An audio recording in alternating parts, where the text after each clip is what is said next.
How to switch Instagram account back to personal. Hey guys, in this tutorial I'll show you how you can easily switch your account type back to personal account on Instagram. For that you are first going to have to open up Instagram application and make sure to log into your account. Then you can just tap on the profile icon at the bottom right corner of your screen. And as you can see here, I currently have a professional account. So if I tap on dashboard, as you can see here, I'm able to see all of my insights and settings here from my dashboard. So go ahead and tap on Professional Dashboard first, then tap on the gear icon at the top right corner of your screen.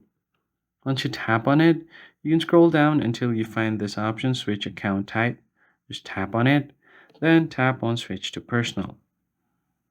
Then tap on Switch to Personal Account again, and it should switch you back to your personal account. So wait for a bit. And then after the loading is complete, your account should be switched back to personal. So if I go back and refresh the page, I don't have any professional dashboard, meaning that my account has been changed back to personal. And that's basically it, guys. If you found the tutorial helpful, hit the like button down below and subscribe to the channel. I'll catch you guys on the next one.